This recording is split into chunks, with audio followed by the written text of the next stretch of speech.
श्रीमद् भागवत महापुराण पंचम स्कंद अध्याय 8। भरत जी का मृग के मुंह में फंसकर मृग योनि में जन्म लेना। एक बार भरत जी गंडकी में स्नान कर नित्य नैमित्तिक तथा शौच आदि अन्य आवश्यक कृत्यों से निवृत्त हो प्रणव का जप करते हुए 3 मुहूर्त तक नदी की धारा के पास बैठे रहे। राजन, इसी समय एक हरिणी प्यास से व्याकुल हो जल पीने के लिए अकेली ही उस नदी के तीर पर आई। अभी वह जल पी ही रही थी कि पास ही गरजते हुए सिंह की लोक भयंकर दहाड़ सुनाई पड़ी। हरिण जाति तो स्वभाव से डरपोक होती है, वह पहले ही चौकन्नी होकर इधर उधर देखती जाती थी। अब जो ही उसने कान में वह भीषण शब्द पड़ा, सिंह के डर के मारे उसका कलेजा धड़ से अलग धड़कने लगा और नेत्र कातर हो आए। प्यास अभी बुझी न थी, किंतु अब तो प्राणों पर आ बनी है, इसलिए उसने भयवश एकाएक नदी पार करने के लिए छलांग मारी। उसके पेट में गर्भ था, अतः उछलते समय अत्यंत भय के कारण उसका गर्भ अपने स्थल से हटकर योनि द्वार से निकलकर नदी के प्रवाह में गिर गया। वह कृष्ण मृग पत्नी अकस्मात गर्भ के गिर जाने, लंबी छलांग मारने तथा सिंह से डरी होने के कारण बहुत पीड़ित हो गई थी। अब अपने झुंड से वह उसका बिछो हो गया था, इसलिए वह किसी गुफा में जा पड़ी और वहीं मर गई। राजऋषि भरत ने देखा कि बेचारा हरिणी का बच्चा अपने बंधुओं से बिछड़कर नदी के प्रवाह में बह रहा है। इससे उन्हें उस पर बड़ी दया आई और आत्मीय के समान उस मातृहीन बच्चे को अपने आश्रम पर ले आए। उस मृग छोने के प्रति भरत जी की ममता उत्तरोत्तर बढ़ती ही गई। वे नित्य उसके खाने पीने का प्रबंध करने लगे। व्याघ्र आदि से बचाने, लाड़ लड़ाने और पुचकारने आदि की चिंता में ही डूबे रहने लगे। कुछ ही दिनों में उनके यम नियम और भगवत पूजा आदि आवश्यक कृत्य एक एक करके छूटने लगे और अंत में सभी छूट गए। उन्हें ऐसा विचार रहने लगा, ओ कितना खेद है, इस बेचारे दीन मृग बिछोने का काल चक्र के वेग ने अपने झुंड सुहृदय और बंधुओं से दूर करके मेरी शरण में पहुंचा दिया। यह मुझे ही अपना माता पिता भाई बंधु सगी संबंधी समझता है, इसे मेरे सिवा और किसी का पता नहीं है। मुझ में इसका विश्वास भी बहुत है। मैं भी शरणागत की अपेक्षा करने में जो दोष है उन्हें जानता हूँ, इसलिए मुझे अब अपने इस आश्रित का सब प्रकार की दोष दृष्टि छोड़कर अच्छी तरह पालन पोषण और प्यार दुलार करना चाहिए। निश्चय ही शांत स्वभाव और दीनों की रक्षा करने वाले परोपकारी सज्जन ऐसे शरणागत की रक्षा के लिए अपने बड़े से बड़े स्वार्थ की भी परवाह नहीं करते। इस प्रकार उस हरिण के बच्चे में आसक्ति बढ़ जाने से बैठते सोते टहलते ठहरते भोजन करते समय उनका चित्त उसके स्नेह पाश में बंध गया। वे अत्यंत प्रेमपूर्व हृदय से दयावश उसे अपने कंधे पर चढ़ा लेते, कभी गोद में लेकर कभी छाती से लगाकर दुलार करते। नित्य नैमित्तिक कर्मों को करते समय भी राजेश्वर भरत बीच बीच में उठ उठकर उस मृत बालक को देखते और जब उस पर उनकी दृष्टि पड़ती तभी उनके चित्त को शांति मिलती। उस समय उसके लिए मंगल कामना करते हुए वे कहने लगते, बेटा तेरा सर्वत्र कल्याण हो जाए। यदि वह कभी दिखाई न देता तो जैसे जिसका धन लुट गया उस दिन मनुष्य के समान उनका चित्त अत्यंत व्याकुल हो उठता था।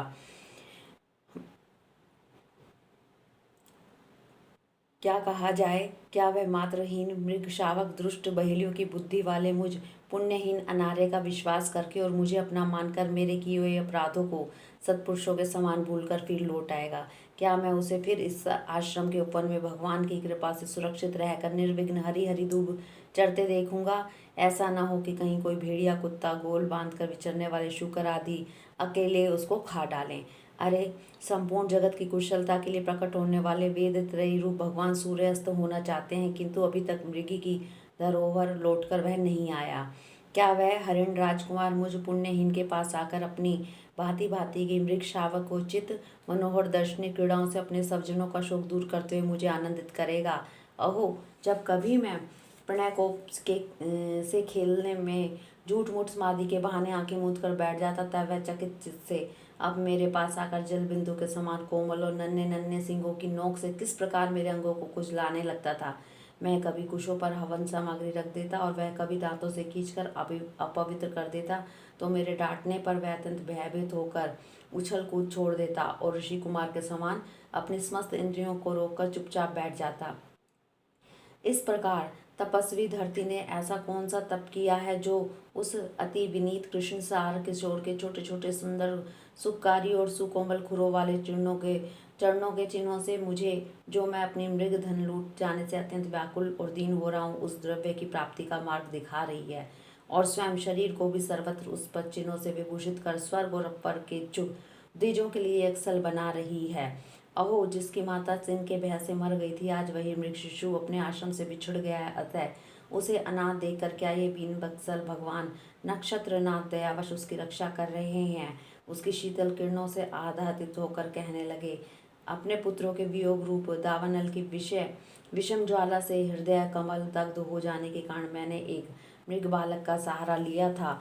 अब उसके चले जाने से फिर मेरा हृदय जलने लगा, इसलिए ये अपनी शीतल शांत स्नेहपूर्ण और बदन सलील रूपा अमृतमयी किरणों से मुझे शांत कर रहे हैं। राजन, इस प्रकार जिनका पूरा होना सर्वदा असंभव था, उन विविध मनोरथों से भरत जी का चित्त व्याकुल रहने लगा।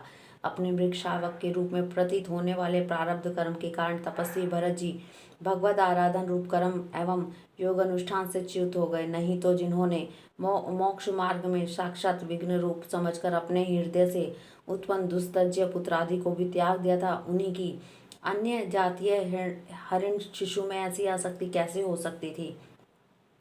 इस प्रकार राजर्षि भरत विघ्नों के वशीभूत होकर योग साधन से भ्रष्ट हो गए और उस मृग छोने के पालन पोषण और लाड प्यार में ही लगे रहकर आत्म स्वरूप को भूल गए। इस प्रकार इसी समय जिसका टलना अत्यंत कठिन है, वह प्रबल वेगशाली कराल काल चूहे के बिल में जैसे सर्प घुस जाए, उसी प्रकार उनके सिर पर चढ़ आया। उस समय भी वह हरनिक शावक उनके पास बैठा पुत्र के समान शोकातुर हो रहा था।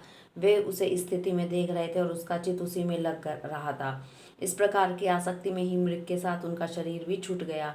तदंतर उन्हें अनंत काल की भावना के अनुसार अन्य साधारण पुरुषों के समान मृग शरीर ही मिला, किंतु उनकी साधना पूरी थी, इससे उनकी पूर्व जन्म की स्मृति नष्ट नहीं हुई थी। उस योनि में भी पूर्व जन्म की ही भगवत आराधना से के प्रभाव से अपने मृग रूप होने का कारण जानकर वे अत्यंत पश्चाताप करते हुए कहने लगे, बड़े खेद की बात है, मैं संयमशील महानुभावों के मार्ग से पतित हो गया। मैंने तो धैर्यपूर्वक सब प्रकार की आसक्ति छोड़कर एकांत और पवित्र वन का आश्रय लिया था। वहां रहकर जिस चित्त को मैंने सर्वभूतात्मा श्री वासुदेव में निरंतर उन्हीं के गुणों का श्रवण मनन और संकीर्तन करके तथा प्रत्येक पल को उन्हीं की आराधना और स्मरण आदि से सफल करके स्थिर भाव से पूर्णतः लगा दिया था, मुझ अज्ञानी का वही मन अकस्मात एक नन्हे से हरिण शिशु के पीछे अपने लक्ष्य से च्युत हो गया। इस प्रकार मृग बने हुए राजर्षि भरत के हृदय में जैसा वैराग्य भावना जागृत हुई, उसे छिपाए रखकर उन्होंने अपनी माता मृगी को त्याग दिया और अपनी जन्मभूमि कालंजर पर्वत से वे फिर शांत स्वभाव मुनियों के प्रिय उसी शालक ग्राम तीर्थ में, जो भगवान का क्षेत्र है, पुलस्त्य और पुलह ऋषि के आश्रम पर चले गए। वहां रहकर भी वे काल की प्रतीक्षा करने लगे। आसक्ति से उन्हें बड़ा भय लगने लगा था। बस अकेले रहकर वे सूखे पत्ते, घास और झाड़ियों द्वारा निर्वाह करते मृग योनि की प्राप्ति कराने वाले प्रारब्ध के क्षय की बाट देखते रहे। अंत में उन्होंने अपने शरीर का आधा भाग गंडकी के जल में डुबोए रखकर उस मृग शरीर को छोड़ दिया। हरिओम।